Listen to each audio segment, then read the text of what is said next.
ले लो मुरली गुणों का गहना है, शिव ब्रह्मा समान तुम्हें बनना है, आत्म अभिमानी बन के रहना है। ओम शांति। आज प्यारे बाप दादा के साकार अनमोल मधुर महावाक्य हैं 12 जुलाई 2025।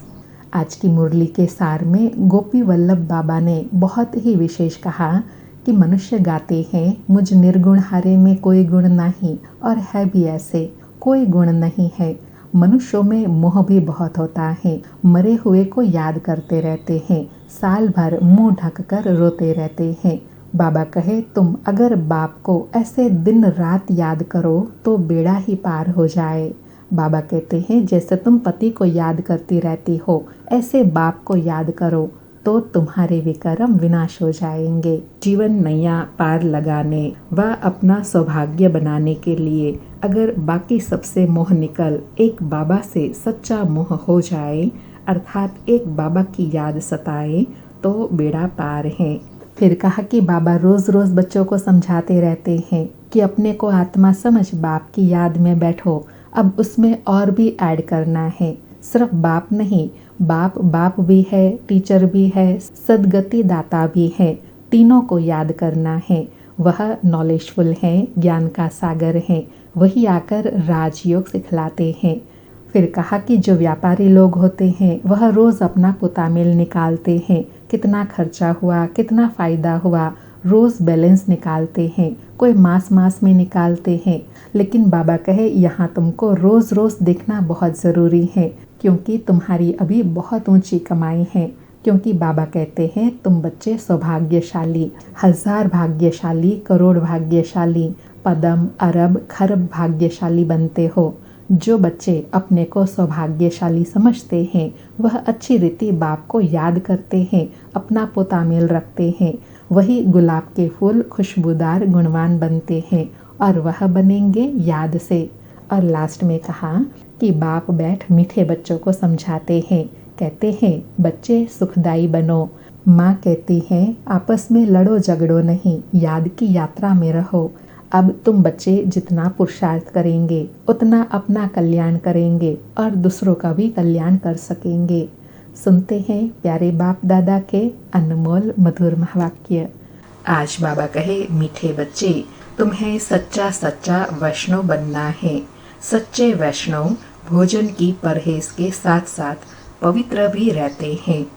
मीठे बच्चे तुम्हें सच्चा सच्चा वैष्णव बनना है। सच्चे वैष्णव भोजन की परहेज के साथ साथ पवित्र भी रहते हैं। आज मुरली से प्रश्न है, कौन सा अवगुण गुण से परिवर्तन हो जाए तो बेड़ा पार हो सकता है? कौन सा अवगुण गुण से परिवर्तन हो जाए तो बेड़ा पार हो सकता है? उत्तर में बाबा कहे सबसे बड़ा अवगुण है मोह। मोह के कारण संबंधियों की याद सताती है। किसी का कोई संबंधी मरता है तो 12 मास तक उसे याद करते रहते हैं, मुंह ढककर रोते रहेंगे, याद आती रहेंगी। ऐसे ही अगर बाप की याद सताए, दिन रात तुम बाप को याद करो तो तुम्हारा बेड़ा पार हो जाएगा। जैसे लौकिक संबंधी को याद करते, ऐसे बाप को याद करो तो अहो सौभाग्य है। ओम शांति। बाप रोज रोज बच्चों को समझाते हैं कि अपने को आत्मा समझ बाप की याद में बैठो। आज उसमें ऐड करते हैं सिर्फ बाप नहीं, दूसरा भी समझना है। मुख्य बात ही यह है, परम पिता परमात्मा शिव, उनको गॉड फादर भी कहते हैं, ज्ञान का सागर भी है। ज्ञान सागर होने कारण टीचर भी हैं, राजयोग सिखलाते हैं। यह समझाने से समझेंगे कि सत्य बाप इन्हों को पढ़ा रहे हैं। प्रैक्टिकल बात यह सुनाते हैं। बाबा कहे आज याद के साथ बाबा क्या बात ऐड कर रहे हैं कि बाबा का सत्य परिचय सबको देना है। बाबा कहे सब समझे कि यह प्रैक्टिकल बात सुनाते हैं। वह सबका बाप भी है, टीचर भी है, सदगति दाता भी है, और फिर उन्हों को नॉलेजफुल कहा जाता है। बाप टीचर पतित पावन ज्ञान सागर है। पहले पहले तो बाप की महिमा करनी चाहिए। वह हमको पढ़ा रहे हैं। हम हैं ब्रह्मा कुमार कुमारिया। ब्रह्मा भी रचना है शिव बाबा की, और अभी है भी संगम युग। एम ऑब्जेक्ट भी राजयोग की है। हमको राजयोग सिखलाते हैं। बाबा कहे एम ऑब्जेक्ट कौन सी है? राजयोग की, अर्थात राजाओं का राजा बनने की। तो टीचर भी सिद्ध हुआ।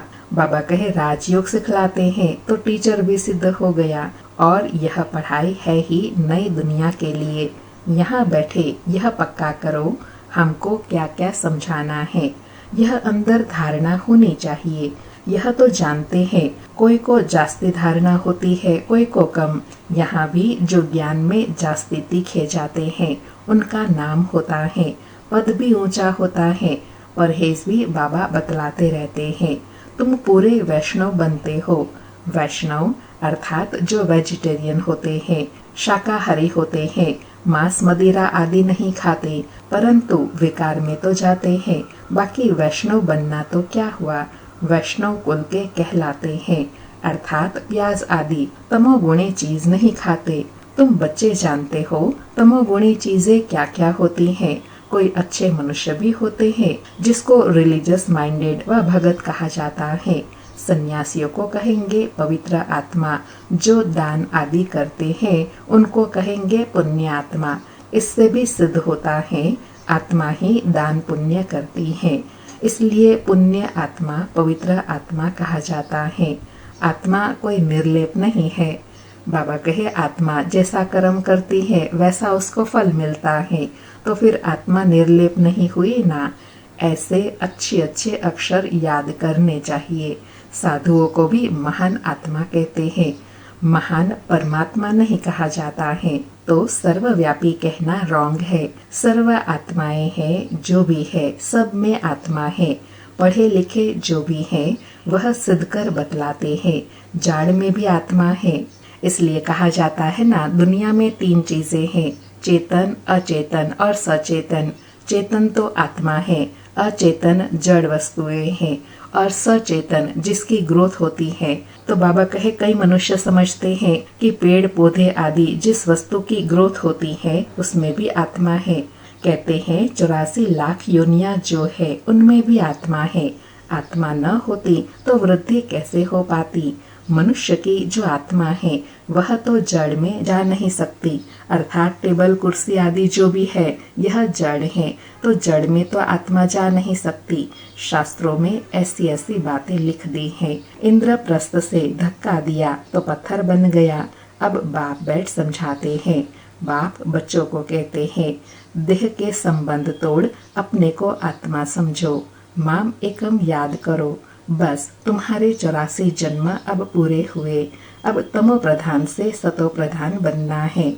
दुख धाम है अपवित्र धाम, शांति धाम है सुख धाम है पवित्र धाम। यह तो समझते हैं ना।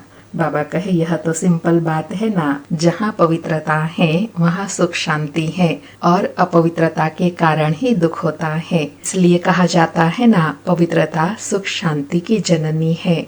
सुख धाम में रहने वाले देवताओं के आगे माथा टेकते हैं। सिद्ध होता है भारत में नई दुनिया में पवित्र आत्माएं थी, ऊंच पद वाले थे। अभी तो गाते हैं मुझ निर्गुण हारे में कोई गुण नहीं है, भी ऐसे कोई गुण नहीं है। मनुष्यों में मोह भी बहुत होता है, मरे हुए की भी याद रहती है। बुद्धि में आता है यह मेरे बच्चे हैं। पति अथवा बच्चा मरे तो उनको याद करते रहते। स्त्री 12 मास तक तो अच्छी रीति याद करती है, मुंह ढक कर रोती रहती है। ऐसे मुंह ढक कर अगर तुम बाप को याद करो दिन रात तो बेड़ा ही पार हो जाए। अंडरलाइन बाबा कहे अगर ऐसी स्थिति बन जाए तो तुम्हारा बेड़ा ही पार हो जाए।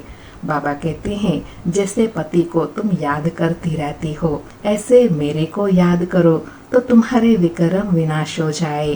बाप युक्तियाँ बतलाते हैं, ऐसे ऐसे करो। बाबा कहे मैं पुरुषार्थ की युक्ति बताता हूँ, ऐसे करने से तुम अपना सौभाग्य बना सकते हो। बाबा कहे पोता मिल देखते हैं, आज इतना खर्चा हुआ, इतना फायदा हुआ। बैलेंस रोज निकालते हैं। कोई मांस निकालते हैं, यहाँ तो यह बहुत ज़रूरी है। बाबा कहे वह मांस में निकालते हैं, लेकिन यहाँ तो तुमको रोज़ रोज़ का अपना खाता चेक करना है, रोज़ रोज़ का अपना खाता चेक करना है। बाबा ने बार बार समझाया है। बाबा कहते हैं तुम बच्चे सौभाग्यशाली, 1000 भाग्यशाली, करोड़ भाग्यशाली, पदम अरब खरब भाग्यशाली हो। अंडरलाइन, बाबा नशा दिला रहे हैं कि तुम बच्चे कितने भाग्यशाली हो, सौभाग्यशाली हो, 1000 भाग्यशाली हो, करोड़ भाग्यशाली हो, पदम अरब खरब भाग्यशाली हो। अर्थात बाबा कहे जितने भी भाग्य की गिनती करो, उन सब में से सर्वश्रेष्ठ भाग्य तुम्हारा है। क्यों इतने भाग्यशाली हैं? क्योंकि अभी हम स्वयं भगवान से पढ़ रहे हैं, स्वयं भगवान हमारा भाग्य बनाने आए हैं। जो बच्चे अपने को सौभाग्यशाली समझते हैं, वह जरूर अच्छी तरह से बाप को याद करते रहेंगे, वही गुलाब के फूल बनेंगे। बाबा कहे गुलाब के फूल कौन बनेंगे? जो अपने को सौभाग्यशाली समझ बाबा को याद करते हैं। यह तो नटशेल में समझाना होता है। बनना तो खुशबूदार फूल है, मुख्य है याद की बात। सन्यासियों ने योग अक्षर कह दिया है।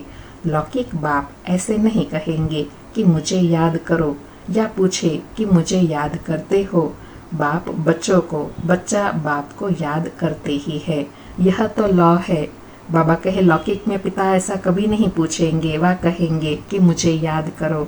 लेकिन यहाँ बाबा को बच्चों को याद करना सिखलाना होता है। वह बार बार याद कराते हैं कि तुम मुझे याद करो, क्योंकि याद से ही बेड़ा पार है। और दूसरा, बाबा कहे देह अभिमान में आने के कारण बाबा की याद भूल जाती है। बाबा कहे यहाँ पूछना पड़ता है, क्योंकि माया भुला देती है। यहाँ आते हैं, समझते हैं हम बाबा के पास जाते हैं, तो बाबा की याद रहनी चाहिए। इसलिए बाबा चित्र भी बनाते हैं, तो वह भी साथ में हो। पहले पहले हमेशा बाप की महिमा शुरू करो। यह हमारा बाबा है, यूं तो सबका बाप है, सर्व का सदगति दाता, ज्ञान का सागर, नॉलेजफुल है। बाबा हमको सृष्टि चक्र के आदि मध्य अंत का ज्ञान देते हैं, जिससे हम त्रिकालदर्शी बन जाते हैं। त्रिकालदर्शी इस सृष्टि पर कोई मनुष्य हो नहीं सकता। बाप कहते हैं यह लक्ष्मी नारायण भी त्रिकालदर्शी नहीं है, यह त्रिकालदर्शी बन क्या करेंगे? अर्थात बाबा कहे ज्ञान की आवश्यकता तब होती है जब अज्ञान आ जाता है। देवताएं तो संपन्न है, उनको यह आवश्यकता नहीं है। बाबा कहे तुम त्रिकालदर्शी बनते हो और बनाते हो। इन लक्ष्मी नारायण में ज्ञान होता तो परंपरा चला आता, बीच में तो विनाश हो जाता है। इसलिए परंपरा तो चल न सके, तो बच्चों को इस पढ़ाई का अच्छी रीति सिमरण करना है।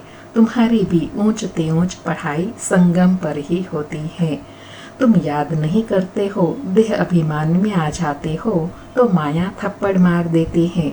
आज बाबा ने फिर स्मृति दिलाई कि तुम बच्चे जब याद भूल जाते हो, तब माया विघ्न डालती है। बाबा कहे जब 16 कला संपूर्ण बनेंगे, तब विनाश की भी तैयारी होगी। वह विनाश के लिए और तुम अविनाशी पद के लिए तैयारी कर रहे हो। कौरव और पांडवों की लड़ाई हुई नहीं, कौरवों और यादवों की लड़ाई लगती है। ड्रामा अनुसार पाकिस्तान भी हो गया। वह भी शुरू तब हुआ जब तुम्हारा जन्म हुआ, अर्थात जब संगम युगी ब्राह्मण बने। अब बाप आए हैं तो सब प्रैक्टिकल में होना चाहिए ना। यहाँ के लिए ही कहते हैं रक्त की नदियाँ बहती है, तब ही घी की नदियाँ बहेंगी। अर्थात अति दुख के बाद फिर अति सुख होगा। अभी भी देखो लड़ते रहते हैं, फलाना शहर 2 नहीं तो लड़ाई करेंगे, यहाँ से पास न करो, यह हमारा रास्ता है। अब यह क्या करे, स्टीमर कैसे जाए? फिर राय करते हैं, जरूर राय पूछते होंगे, मदद की उम्मीद मिलेंगी, वह आपस में ही खत्म कर देंगे। यहाँ फिर सिविल वॉर की ड्रामा में नोंद है। बाबा कहे भारत में वास्तव में सिविल वॉर की नोंद है। अभी बाप कहते हैं मीठे बच्चे बहुत बहुत समझदार बनो। यहाँ से बाहर घर में जाने से फिर भूल नहीं जाओ। यहाँ तुम आते हो कमाई जमा करने। बाबा कहे समझदार किस में बनना है कि बाबा की याद सदा बनी रहे, क्योंकि अभी वातावरण और भी नाजुक होता जाएगा, समय परिस्थितियां और भी विकराल होती जाएंगी। बाबा कहे छोटे छोटे बच्चों को ले आते हैं तो उनके बंधन में रहना पड़ता है। यहाँ तो ज्ञान सागर के कंठे पर आते हो, जितनी कमाई करेंगे उतना अच्छा है, इसमें लग जाना चाहिए। तुम आते ही हो अविनाशी ज्ञान रत्नों की झोली भरने, गाते भी है ना भोलानाथ भर दे झोली। भगत तो शंकर के आगे जाकर कहते हैं झोली भर दो, वह फिर शिव शंकर को एक समझ लेते हैं।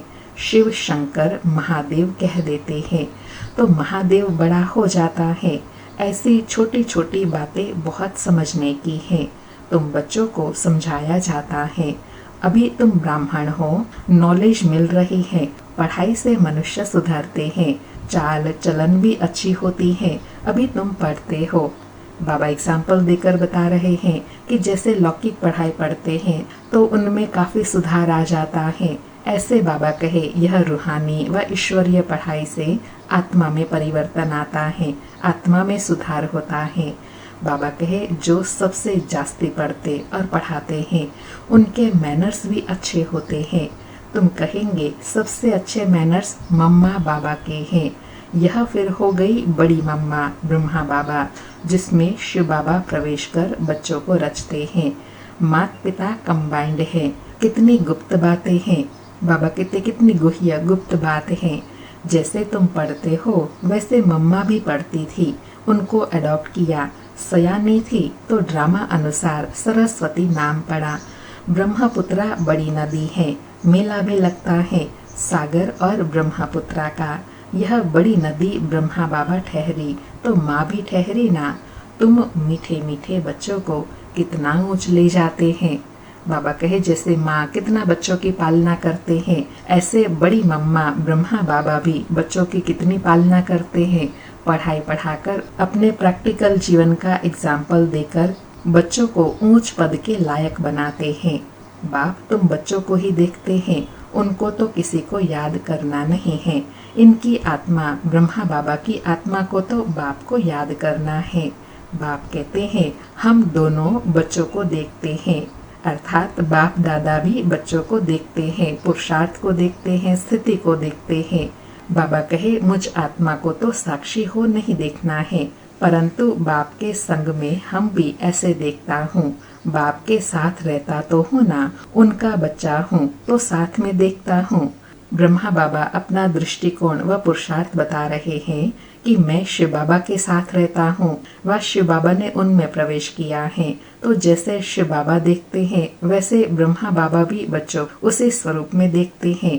बाबा कहे मैं विश्व का मालिक बन घूमता हूँ, जैसे कि मैं ही यह करता हूँ। फिर ब्रह्मा बाबा ने अपना पुरुषार्थ बताया कि शिव बाबा जैसे दृष्टि देते हैं तो मैं भी जैसे दृष्टि देता हूँ। शिव बाबा विश्व का मालिक है तो ब्रह्मा बाबा को भी अनुभूति होती है।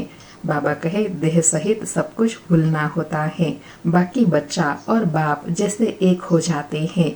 तो बाप समझाते हैं खूब पुरुषार्थ करो, बरोबर मम्मा बाबा सबसे जास्ती सर्विस करते हैं। घर में भी माँ बाप बहुत सर्विस करते हैं ना, सर्विस करने वाले जरूर पद भी ऊंच पाएंगे, तो फिर फॉलो करना चाहिए ना। जैसे बाप अपकारियों पर भी उपकार करते हैं, ऐसे तुम भी फॉलो फादर करो। इसका भी अर्थ समझाना है। बाबा कहे फॉलो फादर का अर्थ भी समझाना है कि बाप के कदम पर कदम रखना है। बाप कहते हैं मुझे याद करो और किसी को भी नहीं सुनो। कोई कुछ भी बोले सुना अनसुना कर दो, तुम मुस्कुराते रहो तो वह आपे ही ठंडा हो जाएगा। बाप ने कहा था कोई क्रोध करे तो तुम उन पर फूल चढ़ाओ, बोलो तुम अपकार करते हो, हम उपकार करते हैं। अर्थात बाबा कहे शांत रहो और उनकी विशेषताओं का वर्णन करो तो वह शांत हो जाएंगे। बाबा खुद कहते हैं सारी दुनिया के मनुष्य मेरे अपकारी हैं, मुझे सर्वव्यापी कहकर कितनी गाली देते हैं। मैं तो सबका उपकारी हूँ, तुम बच्चे भी सबका उपकार करने वाले हो। तुम ख्याल करो हम क्या थे, अभी क्या बनते हैं। बाबा नशा दिला रहे हैं कि ख्याल करो हम पहले क्या थे और बाबा के मिलने के बाद हम क्या बन गए, विश्व के मालिक बनते हैं। ख्याल ख्वाब में भी नहीं था। बहुतों को घर में बैठ साक्षात्कार हुआ, परंतु साक्षात्कार से कुछ होता थोड़े ही है। आहिस्ते आहिस्ते झाड़ वृद्धि को पाता रहेगा। यह नया देवी झाड़ स्थापन हो रहा है ना। बच्चे जानते हैं हमारा देवी फूलों का बगीचा बन रहा है। सतयुग में देवताएं ही रहते हैं, सो फिर आने हैं। चक्र फिरता रहता है, 84 जन्म भी वही लेंगे। दूसरी आत्माएं फिर कहाँ से आएंगी। ड्रामा में जो भी आत्माएं हैं कोई भी पार्ट से छूट नहीं सकती। यह चक्र फिरता ही रहता है। आत्मा कभी घटती बढ़ती नहीं, छोटी बड़ी नहीं होती। बाबा कहे जो आत्मा में पार्ट भरा हुआ है वह हमेशा बजाती रहती है। बाप बैठ मीठे बच्चों को समझाते हैं। कहते हैं बच्चे सुखदाई बनो। माँ कहती है ना आपस में लड़ो झगड़ो नहीं। बेहद का बाप भी बच्चों को कहते हैं याद की यात्रा बहुत सहज है। वह यात्रा तो जन्म जन्मांतर करते आए हो, फिर भी सीढ़ी नीचे उतरते पाप आत्मा बनते जाते हो। बाप कहते हैं यह है रूहानी यात्रा, तुमको इस मृत्यु लोक में लौटना नहीं है। बाबा कहे तुम्हारी यात्रा ही है पार जाने की। जब तुम्हारी यात्रा पूरी हो जाएगी तो तुम फिर वापस इस दुनिया में नहीं आएंगे। तुम फिर वाया परमधाम होते हुए सतयुग में चले जाएंगे। उस यात्रा से तो लौटकर आते हैं, फिर वैसे के वैसे बन जाते हैं। तुम तो जानते हो हम स्वर्ग में जाते हैं। स्वर्ग था फिर होगा, यह चक्र फिरना है। दुनिया एक ही है, बाकी स्टार्स आदि में कोई दुनिया है नहीं। ऊपर जाकर देखने के लिए कितना माथा मारते रहते हैं। माथा मारते मारते मौत सामने आ जाएगा। अर्थात इन्हीं बातों में उलझे रहेंगे तो समय नजदीक आ जाएगा। यह सब है साइंस। ऊपर जाएंगे फिर क्या होगा, मौत तो सामने खड़ा है। एक तरफ ऊपर जाकर खोज करते हैं, दूसरे तरफ मौत के लिए बॉम्ब्स बना रहे हैं। मनुष्यों की बुद्धि देखो कैसी है। बाबा कहे एक तरफ तो दुनिया के अंत की सामग्री तैयार कर रहे हैं और दूसरी ओर दुनियाएं खोज रहे हैं। बाबा कहे समझते भी हैं कि कोई प्रेरक है। खुद कहते हैं वर्ल्ड वॉर जरूर होनी है। यह वही महाभारत लड़ाई है। अब तुम बच्चे भी जितना पुरुषार्थ करेंगे उतना ही कल्याण करेंगे। खुदा के बच्चे तो है ही, भगवान अपना बच्चा बनाते हैं तो तुम भगवान भगवती बन जाते हो। लक्ष्मी नारायण को गॉड फादर कहते हैं ना, कृष्ण को गॉड फादर मानते हैं। राधे को इतना नहीं, सरस्वती का नाम है, राधे का नाम नहीं है। कलश फिर लक्ष्मी को दिखाते हैं, वह भी भूल कर दी है। सरस्वती के भी अनेक नाम रख दिए हैं, वह भी तुम ही हो। देवियों की भी पूजा होती है तो आत्माओं की पूजा होती है। नवरात्रि आने वाले हैं तो बाबा स्मृति दिला रहे हैं कि यह अभी संगम के पुरुषार्थ के ही स्वरूप के यह सब यादगार है देवियाए। बाप बच्चों को हर बात समझाते रहते हैं। अच्छा, मीठे मीठे सिकिलधे बच्चों प्रति माता पिता बाप दादा का याद प्यार और गुड मॉर्निंग। रूहानी बाप की रूहानी बच्चों को नमस्ते। हम रूहानी बच्चों की रूहानी माता पिता बाप दादा को याद प्यार गुड मॉर्निंग और नमस्ते नमस्ते। सारी मुरली से धारणा के लिए सार है। पहला पॉइंट, जैसे बाप अपकारी पर भी उपकार करते हैं ऐसे फॉलो फादर करना है। कोई कुछ बोले तो सुना अनसुना कर देना है, मुस्कुराते रहना है, एक बाप से ही सुनना है। दूसरा पॉइंट, सुखदाई बन सबको सुख देना है, आपस में लड़ना झगड़ना नहीं है। समझदार बन अपनी झोली अविनाशी ज्ञान रत्नों से भरपूर करनी है। आज प्यारे बाबा का वरदान है, सागर के तले में जाकर अनुभव रूपी रत्न प्राप्त करने वाले सदा समर्थात्मा भव। सागर के तले में जाकर अनुभव रूपी रत्न प्राप्त करने वाले सदा समर्थ आत्मा भव। स्पष्टीकरण है, समर्थ आत्मा बनने के लिए योग की हर विशेषता का, हर शक्ति का और हर एक ज्ञान की मुख्य पॉइंट्स का अभ्यास करो। अभ्यासी लगन में मगन रहने वाली आत्मा के सामने किसी भी प्रकार का विघ्न ठहर नहीं सकता। इसलिए अभ्यास की प्रयोगशाला में बैठ जाओ। अभी तक ज्ञान के सागर, गुणों के सागर, शक्तियों के सागर में ऊपर ऊपर की लहरों में लहराते हो, लेकिन अब सागर के तले में जाओ तो अनेक प्रकार के विचित्र अनुभव के रत्न प्राप्त कर समर्थात्मा बन जाएंगे। बाबा ने कितना गुह्य समझाया कि समर्थात्मा कब बनेंगे, कि बाबा ने जो ज्ञान, गुण और शक्तियाँ दिया है उन सब की गहराई में जाना है तो अनोखे, विचित्र, अलौकिक अनुभव होते रहेंगे और आत्मा शक्तिशाली बन जाएंगी। आज का स्लोगन है, अशुद्धि ही विकारी रूपी भूतों का आह्वान करती है, इसलिए संकल्पों से भी शुद्ध बनो। अशुद्धि ही विकार रूपी भूतों का आह्वान करती है, इसलिए संकल्पों से भी शुद्ध बनो। आज के अव्यक्त इशारे हैं, संकल्पों की शक्ति जमा कर श्रेष्ठ सेवा के निमित्त बनो। आज की सेवा है, जैसे ब्रह्मा बाप ने विशेष श्रेष्ठ संकल्प से बच्चों का आह्वान किया, अर्थात ब्राह्मण बच्चों की रचना रची, वह संकल्प की रचना भी कम नहीं है। श्रेष्ठ शक्तिशाली संकल्प ने प्रेर कर भिन्न भिन्न धर्मों के पर्दों से निकालकर समीप लाया। ऐसे आप बच्चे भी शक्तिशाली श्रेष्ठ संकल्पधारी बनो।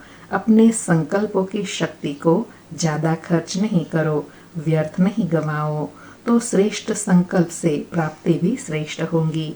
बाबा कहे दोनों कार्य करने हैं, श्रेष्ठ संकल्पों की शक्ति जमा करनी है और जितना संकल्प शक्ति जमा होती जाएंगी उतना श्रेष्ठ संकल्पों के आधार से अनेक आत्माओं की पालना व आह्वान कर सकेंगे। अच्छा, ओम शांति। शुक्रिया बाबा, शुक्रिया। आप सभी भाई बहनों के लिए विशेष सूचना है, जो भाई बहनें प्रतिदिन मुरली सुनते हैं व मुरली सार सुनते हैं व इस चैनल पर वीडियो सॉन्ग देखते हैं, उन सभी भाई बहनों को निवेदन है, आप इस व्हाट्सएप नंबर पर व्हाट्सएप करें, मुरली टाइप करके जरूर भेजें। 9414092481 9414092481। धन्यवाद।